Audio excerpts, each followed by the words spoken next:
My name? Emily Davis. I'm 21, fresh out of culinary school, diving headfirst into the bustling world of my parents' coffee shop. It's a cozy corner of our town, brimming with regulars who have become like family. The shop? It's my parents' pride and joy. They've poured their hearts into it for years. Juggling work and studies wasn't easy, but it was rewarding.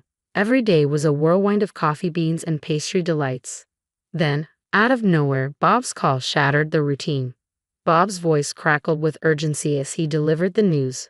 My wife had an accident. It sent a shiver down our spines, filling the air with concern. Though the specifics eluded us, the gravity of the situation was clear. Without hesitation, we agreed to care for his children while he tended to his wife at the hospital. They were still tender souls, craving comfort amidst the chaos. Bob arrived at the coffee shop with his children in tow, their faces a mix of confusion and worry. I opened my arms to them, offering solace in the familiar warmth of our shop. Hours later, another call came, this time with a lighter tone. While my sister-in-law was out of immediate danger, her injury required rest. Bob entrusted us with the care of his little ones a while longer, a responsibility we embraced without hesitation. I was caught in a quandary. Between running the coffee shop with my parents and being an employee there myself, juggling childcare every day seemed untenable. After much deliberation, my parents and I reached a compromise. I'd step in for about 2 weeks. Initially, I fretted over my ability to care for my nieces and nephew adequately, but they surprised me, swiftly melting any doubts with their easygoing demeanor. Even in moments of uncertainty, my mother's unwavering support buoyed me. As the weeks rolled by, our routine settled into a comfortable rhythm. Then, just as normalcy began to return, Bob's call shattered the peace once more. His words weighed heavily. My wife's still not herself. Would you mind helping out with the kids when she needs a hand? Caught off guard, I wrestled with the request, but the thought of my nieces and nephew needing care nudged me towards a decision. I can manage on occasion, I finally conceded. Soon enough, a message arrived from my sister-in-law. Could you watch the kids tomorrow? With a resigned nod, I replied, of course. The day my sister-in-law sought my aid, I embarked on a whirlwind of responsibilities. Mornings meant ferrying my nephews to kindergarten, followed by afternoons of tending to them at home. Mom popped in from time to time, offering her reassurance. Evenings saw us immersed in the bedtime routine, eagerly awaiting Bob's arrival. With a sigh of relief, I handed over dinner, courtesy of Mom, as Bob collected the children, grateful for the respite. Despite the exhaustion and doubts creeping in, abandoning Bob's family was never an option. Both Mom and I rallied, doing what we could to ease their burden. Then, like déjà vu, another message from my sister-in-law arrived. Could you lend a hand with the kids again? The cycle repeated, just as before. In the morning, I set off to collect the children, making my way to the familiar grounds of the kindergarten. The teachers greeted me warmly, smoothing the drop-off process. With cheerful farewells, the boys bounded off to join their peers, leaving me to assist at the cafe my parents managed. Time flew by, and soon it was time to retrieve the children once more. Dad's reminder snapped me into action, and I hurriedly made my exit from the cafe. Arriving at the kindergarten, I found a small crowd already gathered. Amidst the chatter, a voice called out, Emily. I spun around to find myself face to face with a familiar figure from my school days. Ashley. The surprise painted across my features mirrored hers. It was an unexpected reunion indeed. Long time no see, she exclaimed, her smile infectious. It turned out her child was also enrolled at the same kindergarten as my nephews. Though eager to catch up, the bustling atmosphere wasn't conducive to lingering conversations. We swiftly exchanged contact details before parting ways. The following day brought a pleasant surprise. Ashley appeared at the cafe during my shift. Sensing the opportunity, my parents graciously encouraged us to take a breather from our duties and catch up when the rush subsided. I gladly seized the chance to reconnect with Ashley. Ashley's fondness for our cafe warmed my heart, yet her demeanor shifted suddenly, as if a weighty memory had resurfaced.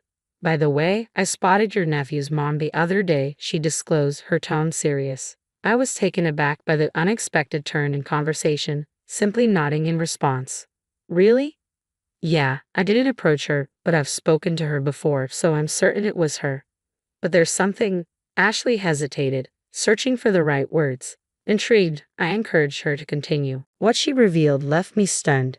and it seemed my mom had overheard Ashley's revelation, our eyes locked in silent understanding. After Ashley departed, I turned to Mom, eager to hear her thoughts on the matter. "We'll keep an eye on things for a bit longer," Mom suggested, and I nodded in agreement. But then, out of the blue, my phone rang, flashing Bob's name.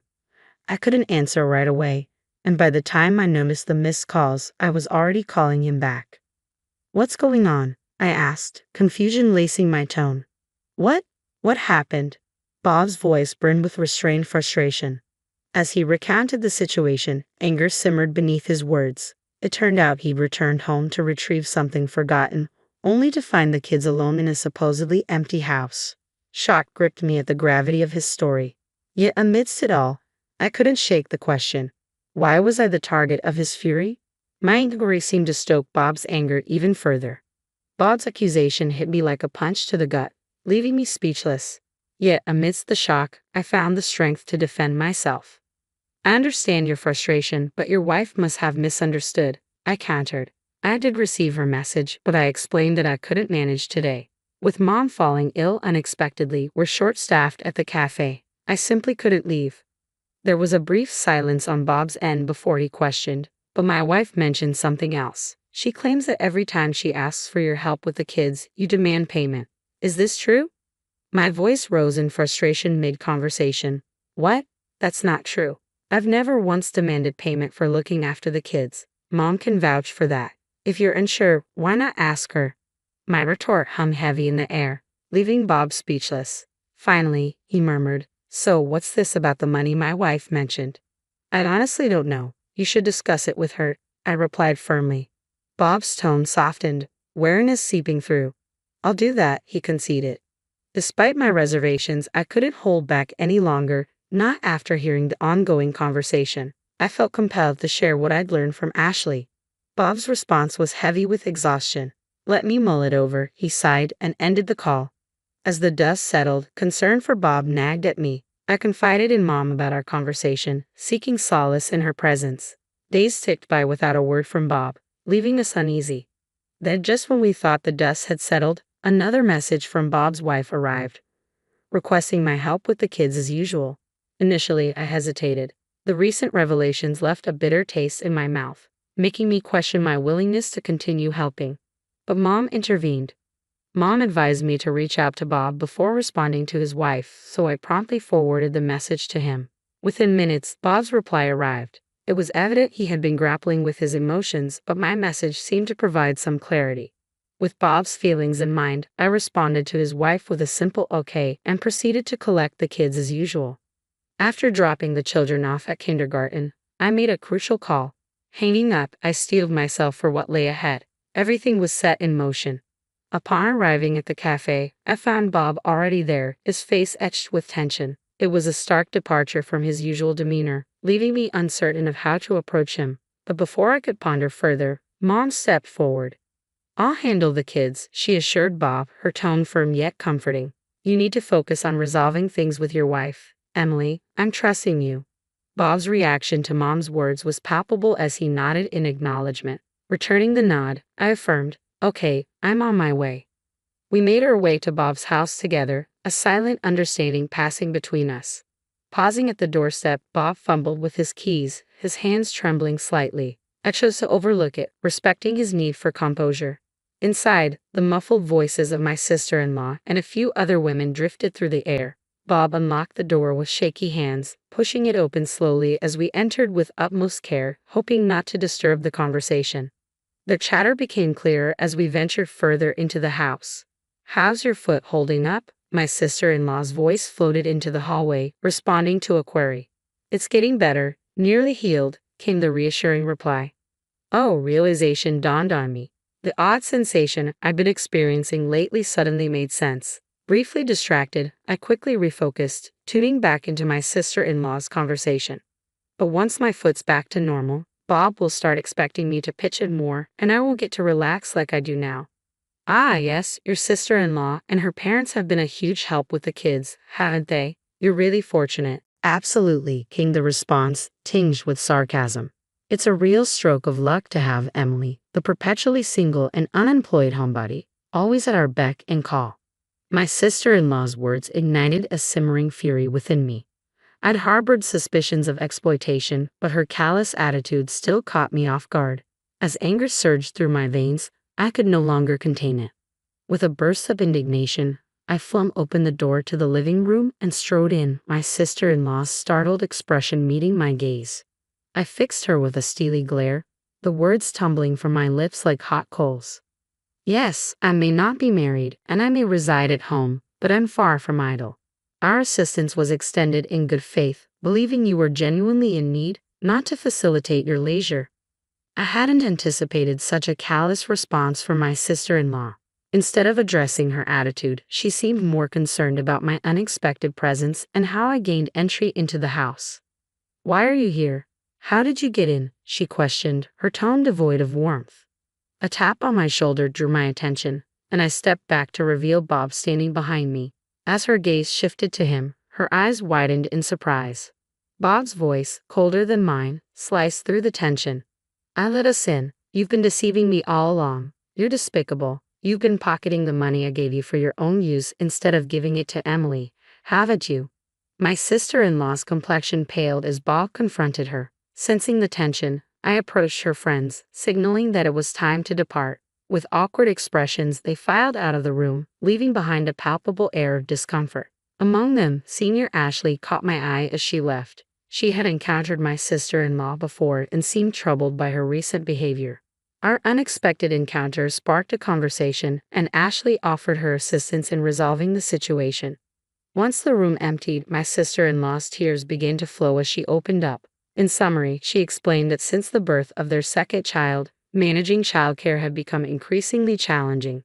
Bob's demanding work schedule left her overwhelmed with household duties. When her injury occurred, the support from my mother and me had been a lifeline, easing her burden. Gradually, she found herself relying on our assistance. Regarding the money provided by Bob, she confessed that since her marriage, she had lacked personal finances. The temptation to use the funds for personal expenses became irresistible due to this financial strain. My sister-in-law's explanations didn't quite ring true for me. Sensing my skepticism, Bob suggested we call it a day.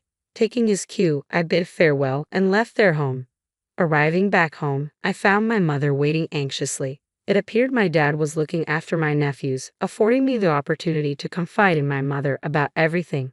Her expression turned thoughtful as I recounted the events. "I see. It sounds like a matter they need to sort out," she remarked, before turning her attention back to my nephews. I followed suit, joining them as they greeted me with wide smiles and called out, "Aunt Emily."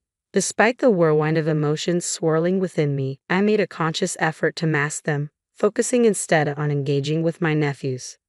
Several hours later, Bob returned home, announcing that he would spend the night at our parents' house. My mother, seemingly grasping Bob's intentions, simply nodded in acknowledgement. After tucking his children into bed, Bob sat down with our parents and me to explain his decision.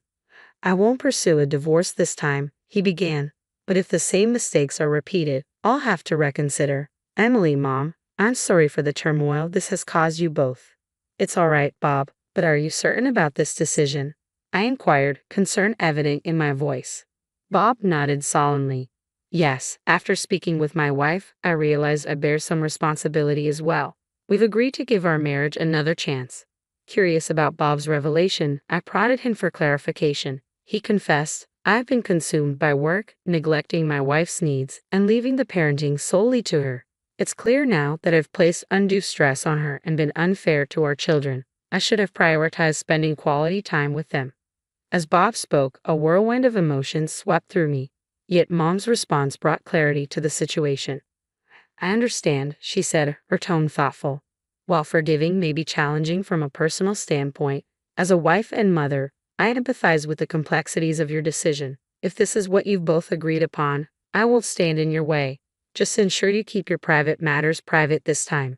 Bob nodded in acknowledgement, a flicker of apprehension crossing his face as he bit his lip. Since then, neither Bob nor my sister-in-law have made any requests of me. In fact, I haven't crossed paths with her at all. It's likely uncomfortable for her to confront me, and while Dad's frustration simmers over her lack of apology, I find solace in the absence of awkward encounters. When I shared my reluctance with Bob, he assured me, I understand. I'll do my best to minimize any chance encounters between you two. Thanks to his efforts, my routine gradually regained its familiar rhythm.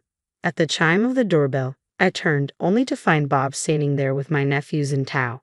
Releasing Bob's hand, the kids darted toward me, their voices ringing out joyfully, calling my name. Aunt Emily, my nephew's cheerful voices rang out as they rushed into my arms. With a warm smile, I embraced them, relishing their affection. As the kids chatted with my parents over slices of cake, Bob leaned in, his voice low and earnest. He confided that while my sister-in-law was remorseful, she harbored reservations about the children's fondness for me, preferring they avoid seeing me. Hearing this, I couldn't help but feel a twinge of resentment towards her. After all, she had brought this upon herself. Though I knew there might come a time when I have to confront her again, for now, the wounds of the past remained fresh. It seemed unlikely that I would soon forget what my sister-in-law had put me through.